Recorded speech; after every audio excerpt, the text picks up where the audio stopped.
All right, let's dive right into this explainer. Today, we're definitively answering the big questions about notary bonding and licensing right here in the historic Commonwealth of Massachusetts. Whether you're setting up your practice for the very first time over by Boston Harbor, or you're a seasoned pro out in the Berkshires getting ready to renew, knowing the exact financial and legal requirements is absolutely crucial. So let's just strip away all the confusion and look directly at the facts. What you need, what you don't, and the best ways to protect yourself. So what's the required notary bond amount in Massachusetts?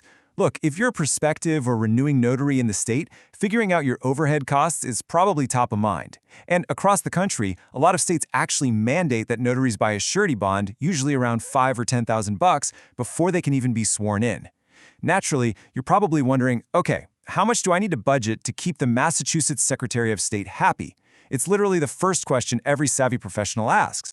Well, get ready for a plot twist, because the required bond amount is exactly zero. Yep, $0.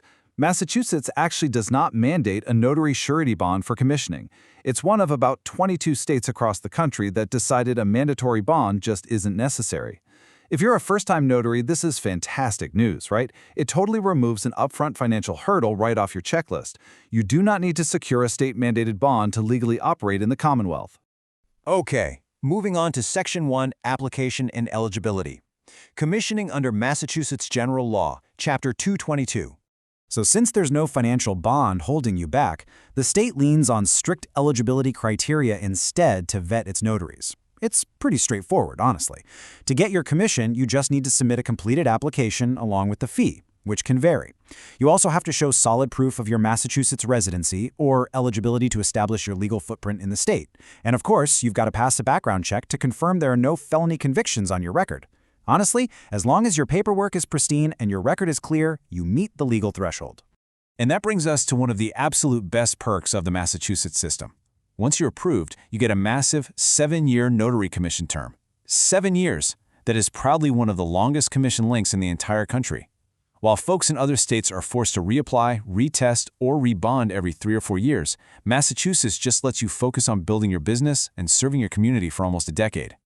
But, a term that long does introduce some long-term risks. Which leads us right into Section 2, Voluntary Protection Matrix, securing your practice. Now here's where it gets interesting. Even without a state mandate, highly professional Massachusetts notaries still actively seek out voluntary protections. But it's absolutely crucial to understand the difference between your two main options here. On one hand, a voluntary surety bond protects the public, meaning if you make a mistake and a citizen gets a payout, the surety company pays them, but then they come right back to you, the notary, for repayment. It's great for building immense client confidence, but it doesn't protect your own wallet. On the other hand, errors and omissions, or E&O insurance, directly protects you. If you're facing liability for a mistake, E&O steps in to cover your legal defense and settlement costs, as essentially your personal financial shield. Look, because you're operating for a full 7 years, stamping legally binding documents, understanding the value of this coverage is basically paramount. Yes, your state commission gives you the authority to work, but it does absolutely nothing to protect your personal assets if you get sued. E&O insurance is what actually covers liability for those unintentional notarial errors, the honest mistakes that can happen to literally anyone. At the same time, holding a voluntary bond projects top-tier professionalism. Together, or even individually, they create a crucial financial safety net. You really want to make sure a simple oversight doesn't jeopardize your livelihood over that long 7-year stretch. So what does this all mean for you? Ultimately, being a notary in Massachusetts gives you incredible freedom, no mandatory bond, and a huge 7-year term. But the real question is, what steps are you going to take today to make sure your personal assets remain just as secure as the legal documents you're notarizing? Professionalize your practice today. Get your notary surety bond quote in minutes. Apply online with fast approval across all 50 states. Just head over to buysuretybonds.com to get started.